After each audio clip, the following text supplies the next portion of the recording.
Olá, estamos começando agora o programa Pauta Especial. Hoje vamos falar sobre a diabetes e como identificar essa doença que está cada vez mais presente na vida das pessoas. Também vamos conversar sobre a produção de obras literárias em Alagoas.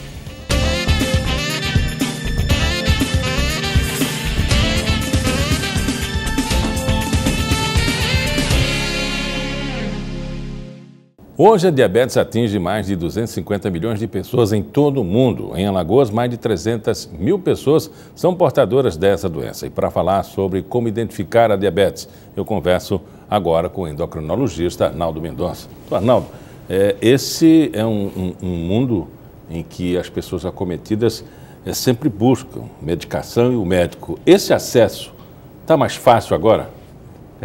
Na realidade, diabetes é uma doença crônica e que requer o acompanhamento contínuo do paciente.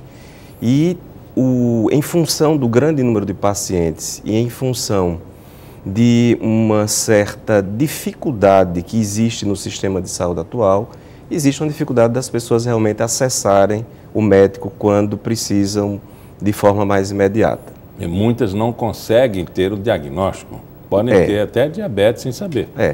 Diabetes é uma doença, por definição, que se caracteriza por uma deficiência da produção de insulina pelo pâncreas, e aí as pessoas evoluem com o que a gente chama de hiperglicemia, que é o aumento da glicose.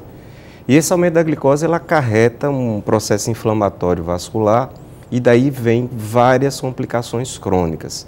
Então, respondendo ao que você interrogou inicialmente, quanto mais precoce for o diagnóstico, quanto mais precoce for o acesso ao sistema de saúde, obviamente que a gente vai conseguir evitar a evolução para essas complicações crônicas. Essa doença atinge principalmente a pessoa na meia-idade, mas existe relato de pessoas ainda criança acometida?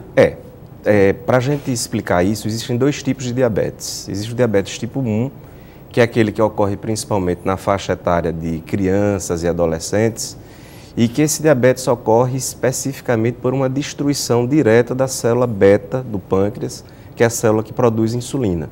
Então, o paciente tem um quadro viral, essa virose vai ao pâncreas, pode ser o vírus da cachumba, gripe, qualquer tipo de vírus, ela destrói as células beta, como produzem insulina, esses pacientes eles passam a não produzir mais insulina, eles precisam ficar usando insulina praticamente a vida inteira, o resto da vida.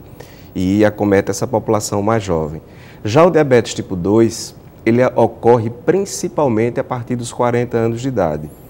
E quanto mais idoso, maior a prevalência de diabetes. Para vocês terem uma ideia, pacientes acima de 60 anos, essa prevalência pode chegar a 40% da população, com uma prevalência bastante alta.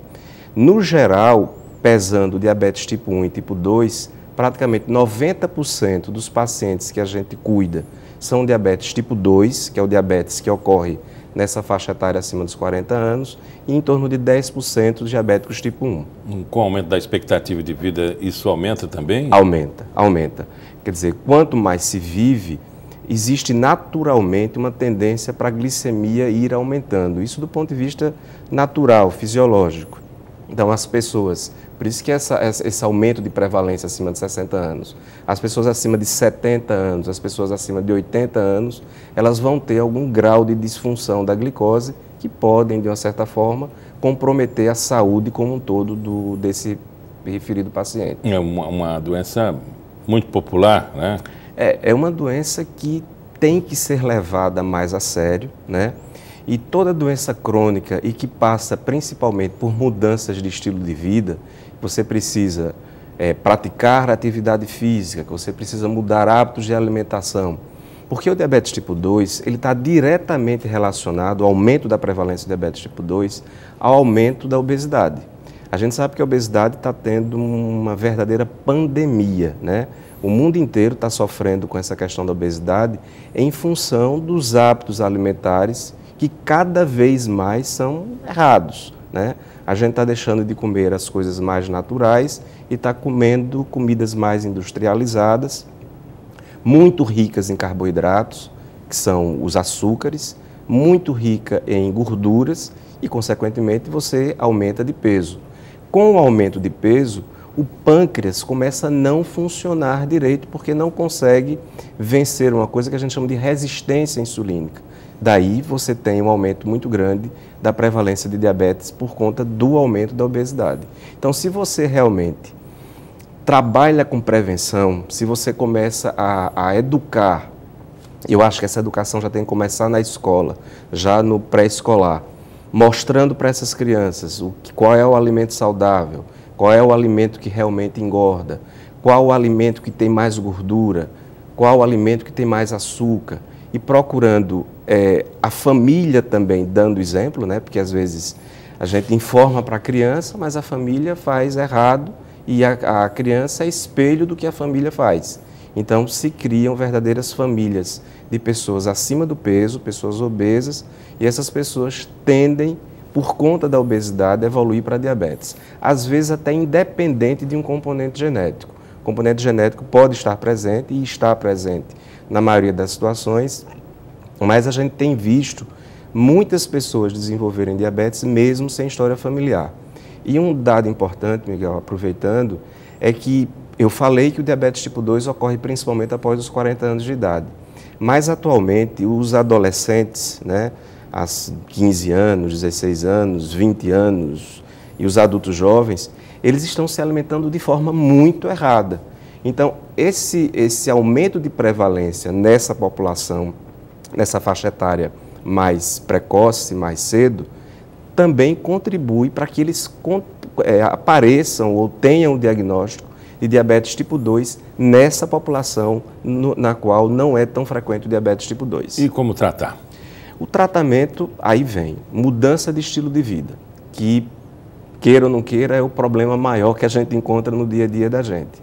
É tentar conscientizar aquela pessoa que ela tem que mudar o hábito de vida dela, não só focando na alimentação. A alimentação é um ponto fundamental, mas tem que atrelar a atividade física. Atividade física diária, atividade física contínua, tá? Evitar de interromper essa atividade física, principalmente a atividade física aeróbica, porque a glicose, do sangue, ela vai para o músculo, ela vai para o cérebro. Então, se você faz mais atividade física, você capta essa glicose do sangue, consequentemente você consegue manter níveis equilibrados de glicemia, que é a glicose no sangue. Doutor Arnaldo, muito obrigado pela entrevista. Eu que agradeço a oportunidade. E depois do intervalo você confere uma entrevista com a diretora da Edufal, Estela Lameiras. Nós vamos conversar sobre a produção de livros em Alagoas.